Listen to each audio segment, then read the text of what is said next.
Hola, ¿cómo están todos? Bienvenidos a un nuevo programa de este canal, por su gracia, quien con todo el amor del mundo les da la bienvenida. Hoy tenemos un tema muy particular y es ¿cuál es tu motivación para leer la Biblia? Por ejemplo, mi motivación, la búsqueda de defensa para hacerle frente a esas circunstancias que, como les conté en los primeros programas, me acompañaron por mucho tiempo. Circunstancias a las que yo no podía darles una solución. Había un tema espiritual que me atormentaba y fueron muchos los años en los que ni siquiera hablaba de este tema. Pues uno siempre busca como que el consejo de alguien muy cercano, donde tú consigues como que hombro que te apoye, a quien contarle ciertas cosas, y siempre hay un consejo. Bueno, haz esto antes de acostarte, haz aquel y cual ritual, vístete de tal color, es decir, una serie de cosas que uno realmente, yo reconozco que hice muchísimas cosas con tal de tener paz y tranquilidad, pero tenía en mi casa el arsenal, y era una Biblia, pero nunca me puse a leerla, nunca la abrí con la intención de justamente de buscar ayuda en la Biblia, sino que me dejaba guiar por otras cosas que iban apareciendo en mi vida, otras personas que me iban recomendando o aconsejando que hiciera esto o lo otro, o que practicara tal religión o cual otra cosa. Es decir, creo que muchos han pasado y me entienden, han pasado por esta situación y me entienden. Y la intención y la motivación que yo tuve para leer la Biblia siempre fue la defensa, porque probé con todas las cosas que pude haber probado y nada me ayudó. Pero sí puedo decir que en algunas oportunidades, años atrás, yo pude tener el privilegio de leer la Biblia de una manera disciplinada, como que algo me había dicho, como que allí el Espíritu Santo me estaba diciendo, pero abre la Biblia y empieza a leerla. Por eso yo hoy en día puedo recomendarles que del Nuevo Testamento comiencen con Juan y del Antiguo Testamento con los Salmos, para aquella persona que nunca ha leído la Biblia, nunca se ha puesto interesadamente y seriamente a leer la Biblia. Allí encontramos un arsenal de defensa impresionante. En todos los libros de la Biblia encontramos, es decir, la Biblia es todo un arsenal de armamento que te acoraza contra todo el tema espiritual. Ahora, ustedes me preguntarán, ¿a qué tema espiritual te refieres? Bueno, nosotros podemos ir precisamente a Efesios, capítulo 6. Efesios es la carta que el apóstol Pablo escribe para la iglesia de Éfeso. Y allí es donde por primera vez, de alguna manera, se trata el tema espiritual de la manera como lo enfoca Pablo. Y en el capítulo 6, a partir del versículo 10 hasta el 18, dice así: por lo demás, hermanos míos, fortaleceos en el poder del Señor y en el poder de su fuerza. Es decir, que nosotros debemos fortalecernos en el poder de la fuerza de Dios. Y vestíos de toda la armadura de Dios para que podáis estar firmes contra las acechanzas del diablo. Es decir, aquí descubrimos que hay una armadura que está a disposición de todos los que creemos en la palabra, en los que creemos en Cristo, en los que sabemos que lo que está escrito es verdad, que es palabra divina inspirada por el Espíritu Santo, y a los que hemos depositado nuestra confianza absolutamente y completamente en el Señor, porque es el apóstol Pablo el que está hablando acá. Pero el apóstol Pablo nos dice aún más en el siguiente versículo 10-12, porque no tenemos lucha contra sangre y carne, es decir, nuestra lucha no es contra personas, nuestra lucha no es incluso contra circunstancias, ni sangre ni carne. Cuando tenemos un enfrentamiento con una persona o una persona se enfrenta a nosotros y nosotros no entendemos qué es lo que está ocurriendo, pues aquí el apóstol Pablo te dice que no es contra las personas que nosotros estamos luchando, porque detrás de cada persona hay principados, hay potestades, hay gobernadores de las tinieblas de este siglo. Peleamos contra huestes espirituales de maldad en las regiones celestes. En las regiones celestes. Es decir, que no todo lo que del cielo es bueno. Pero ¿de qué cielo nos está hablando el apóstol Pablo? Acá hablamos de las regiones celestes. Uno puede hurgar un poco más y algunos dicen que el primer cielo es este cielo que nosotros vemos, el segundo cielo es donde están estas huestes espirituales de maldad. En el tercer cielo es donde están los ángeles de Dios, los ángeles de Dios. Hay ángeles que no son de Dios. Esto es importante también tenerlo en cuenta. Y eso lo vamos a ver más adelante cuando hablemos de este tema, porque si vamos al Antiguo Testamento, donde está el profeta Daniel, habla de un episodio donde Daniel está orándole al Señor y el arcángel Miguel es enviado inmediatamente desde el cielo, pero le sale al encuentro un ángel, el ángel de Persia, y luchan.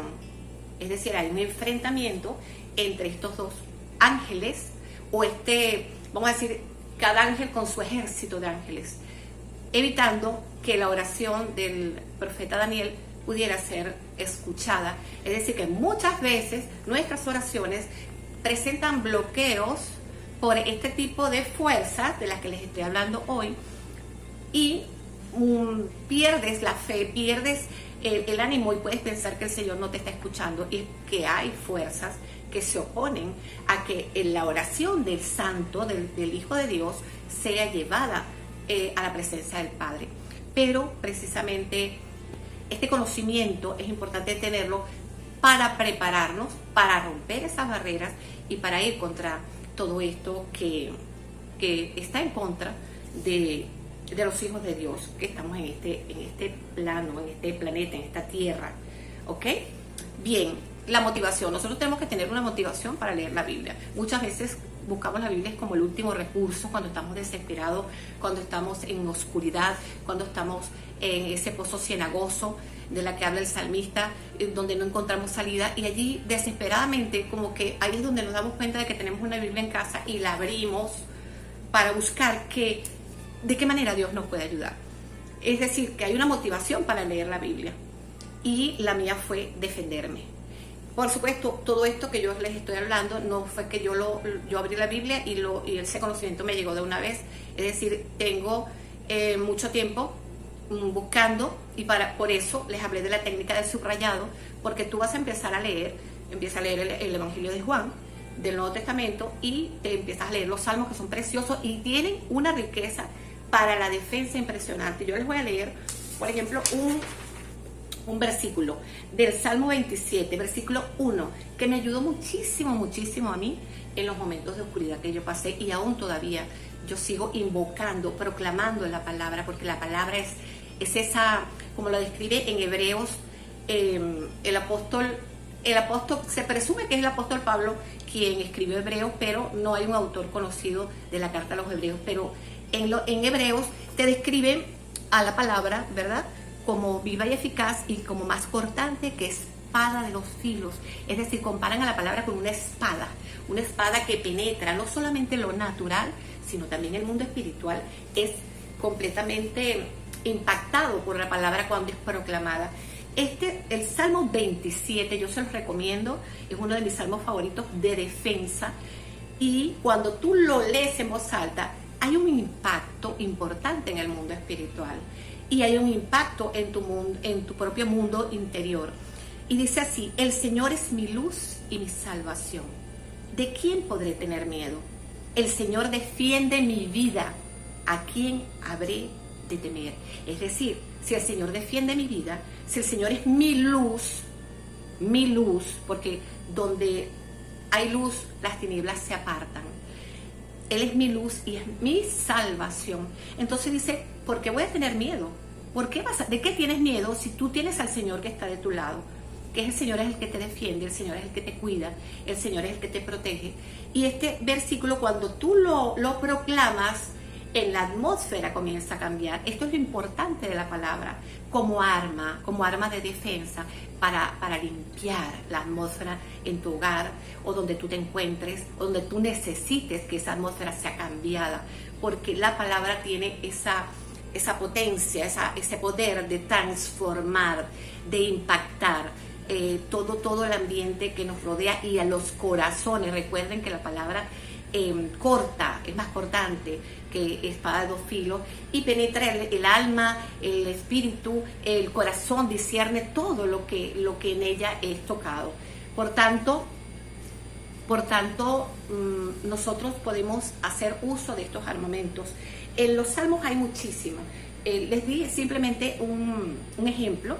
En el Salmo 27.1 está, por supuesto, el Salmo 91, famoso Salmo 91, pero si la palabra no se vive, si la palabra no se toma, tú no te apropias de la palabra, pues ella no va a tener el poder que tú necesitas que tenga. Entonces aquí hay una dosis, porque muchas personas lo leen y lo leen y lo leen y como que no tuviera impacto. Aquí hay un ingrediente importante que lo tienes que poner tú, de alguna manera, y es creer, es la fe. La fe es la certeza de lo que no se ve, la creencia de aquello que aún no se ha materializado, ¿verdad?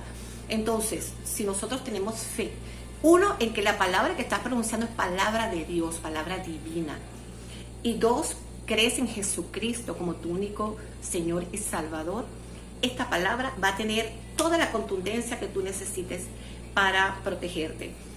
Les decía que cuando empiecen a leer, usen la técnica del subrayado y con colorcito aquellos versículos que ustedes entienden que tienen tu alma te lo va a decir, el Espíritu Santo te lo va a decir. Esa palabra que para ti va a resultar un arma importante en tu vida. No es que tú vas a ir a leer la Biblia solo escudriñando y buscando dónde hay un armamento, Tú te lo vas a leer. Y cuando te topes, eso es como quien va por un camino y de repente hay lleno de muchas piedras y vas viendo las piedras cuando estás en la playa y de repente hay una piedra que te llama la atención, una piedra blanquita, redondita, muy linda. Algunas tienen forma de corazón, otras de estrellita. Y tú la recoges y la agarras. Lo mismo vas a hacer cuando leas la Biblia. Tú vas a ir caminando por ese sendero que la Biblia te va marcando y tú vas a ir encontrándote con esas perlas, con esas piedras preciosas que vienen a representar la promesa del Padre y están allí para ser usadas. Por eso la palabra es viva y eficaz, no para que esté guardada y sin mirarla, sin descubrirla, la palabra es viva cuando tú la descubres, cuando tú la haces tuya, cuando tú la hablas, cuando tú la proclamas, y es el mejor armamento para tu vida espiritual. El demonio, Satanás, anda como león rugiente buscando a quien devorar constantemente, y el Señor dice, velad y orad en todo momento. Nosotros debemos estar permanentemente vigilantes, porque el mundo en el que nosotros vivimos no es el mundo de Dios, no es el mundo, vamos a decir así, de donde nosotros provenimos. Nuestro mundo es donde está Jesús, y nosotros estamos en este momento transitoriamente en un mundo que no está gobernado por el bien, sino por el mal. Por tanto, tenemos todo esto que el Señor nos ha dejado, porque nosotros somos hijos de Dios y somos seres de luz. Por eso somos luz. Hijitos míos, ustedes son de la luz, porque seguimos a Cristo. Y cuando nosotros somos luz, nosotros debemos tener un estilo de vida y una forma de conducirnos diferente a las personas del mundo. Por tanto, creo que este es un tema que da para mucho, para hablar bastante. Muy probablemente hagamos un segundo programa donde demos una segunda parte de lo que es ese arsenal de defensa que está dentro de la Biblia, para nosotros, para disposición del pueblo de Dios, y completamente con la fuerza y la venia del Espíritu Santo para respaldarnos. En el nombre poderoso de Jesús, Dios los bendiga y gracias por acompañarme hasta este momento.